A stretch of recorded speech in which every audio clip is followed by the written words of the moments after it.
ada satu kes yang melibatkan kononnya tular ada satu video seorang wanita yang menyerupai lelaki dia menunaikan umrah. Bukan tujuan saya nak memalukan, saya tidak akan sebut namanya.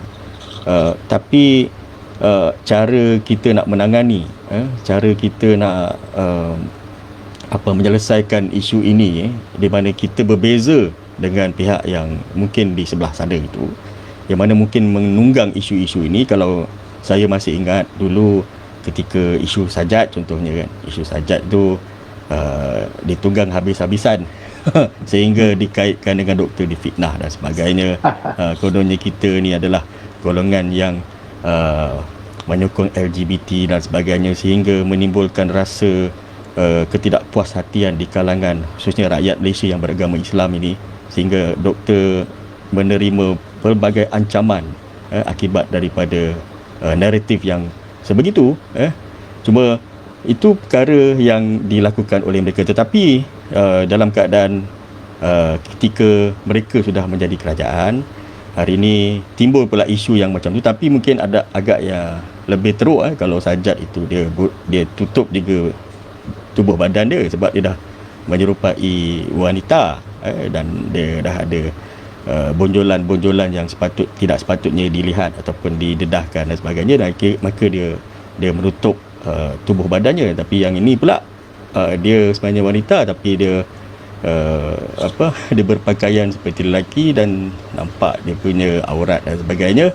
Tapi kita menggunakan isu ini, kita tangani isu ini, nampaknya doktor tidak melatah, kawan-kawan pun tidak melatah, kita pun tidak mengambil isu ini dengan menggunakan atau menunggang orang yang berkenaan itu, memalukan dan sebagainya sebagai satu serangan politik ni doktor. Kalau itu berlaku ketika doktor menjadi Menteri Agama, saya ingat 7 hari 7 malam pun tak cukup untuk berhimpun di Padang Merbuk. Saya ingat mungkin sebulan ataupun 2 bulan kan. Dan sehingga sekarang ni kita duk bercakap tentang isu itu dan sebagainya kan. Tapi doktor kelihatan begitu tenang, dan kalau mungkin doktor boleh kupas sedikit berkenaan hal ini doktor, silakan. Ya, terima kasih Zack. Assalamualaikum warahmatullahi taala wabarakatuh. Alhamdulillah wa bihi nasta'in wassalatu wassalam ala rasulihil amin wa ala alihi wasahbihi ajma'in. Terima kasih atas undangan ini, dan sebelum ni kita pun sering berhubung bersama dengan Zack. Saya ingat saya pernah masuk dalam Twitter Space yang masa tu Zack baru bermula dan kita dapat memberi sedikit input kepada rakan-rakan. Pertama ginilah, saya nak mulakan dengan isu ini. Kita kembali balik bahawa dalam segala apa yang kita lakukan itu, ujian akan pasti ada. Ya, ahasiban nas an yutraku an yaqulu amanna wa hum la yuftanun. Apa manusia menyangka mereka mendakwa beriman tetapi mereka tidak diuji. Jadi apa yang digambarkan dari sudut serangan-serangan, fitnah-fitnah ke atas saya itu, sebenarnya saya kembali balik semuanya kepada satu fitrah sunnah, bahawa ujian-ujian itu adalah perkara yang lumrah kerana ia akan menguji keimanan kita. Sekali mana kita tidak melakukan perkara-perkara yang keji, perkara-perkara yang tak elok, maka apabila fitnah datang, kita bersyukur pada Allah Subhanahu Wa Taala dan kita mendoakan, ya, wallahul musta'an ala ma tasifun. Kepada Allah sajalah tempat kita memohon apa sahaja perasaan gundah gelana kita atas apa yang manusia katakan. Itu saya rasa very basic, dan saya ingat semua orang kena berada di atas kefahaman tersebut. Cuma beza kalau kita ada kuasa, kita berada di satu posisi tertentu, maka pastinya ujian itu akan jadi lebih besar lah. Dan kita pun tahu dari mana kedudukan kita yang melibatkan kesan kita itu besar kepada orang ramai, maka ujian dia itu lagilah besar. Dan kita sentiasa mohon pada Allah supaya Allah memelihara kita, Allah melindungi kita, dan Allah membawa menunjukkan kita jalan. Saya berpegang kepada itu dulu Zack. Kedua, kita boleh lihat perbezaan ketika mana ianya berlaku di zaman saya, yang waktu itu diuji dengan isu sajat, ya.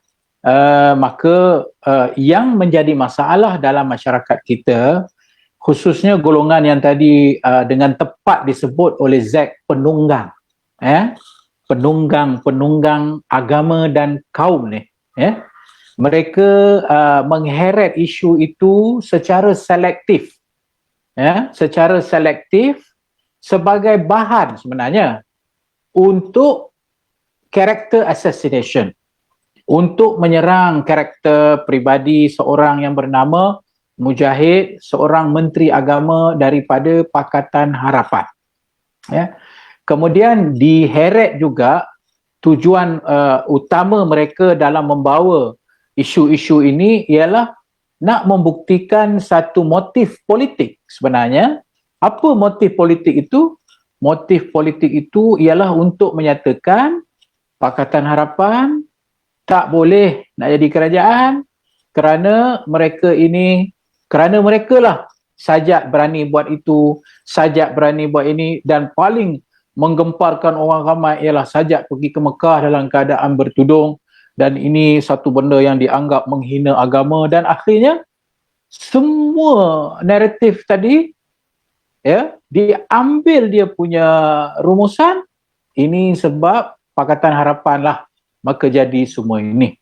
Baik, bagi saya itu satu motif yang sangat sempit dan lebih bersifat politik daripada melihatnya sebagai satu masalah yang perlu ditangani bersama dengan melihat, ya, permasalahan itu secara objektif. Sebab itu ketika mana Sajat berbuat demikian, saya tidak membuat kenyataan menyatakan serah kepada polis, tapi saya secara peribadi, saya secara sifat saya selaku Menteri Agama, bagi menjaga nama baik Islam, nombor satu saya buat, saya panggil travel umrah yang bawa dia tu, ya, panggil, dan saya minta penjelasan macam mana perkara ini boleh berlaku. Ya, mereka menyatakan ketika pergi Sajat pakai elok macam lelaki, tapi bila dah sampai di Mekah pun mereka ingatkan kepada Sajat, mereka tahu masalah Sajat ini. Tetapi kemudian Sajat secara membolos pergi keluar dan memakai telekung, lalu dia pun membuatlah live yang semua orang tahu sehingga gegar seluruh negara. Itu satu tindakan. Tindakan kedua, saya panggil ibu bapa Sajat. Saya panggil berdepan dengan ibu bapa, saya bagi tahu perkara yang dibuat oleh Sajat ini tidak betul.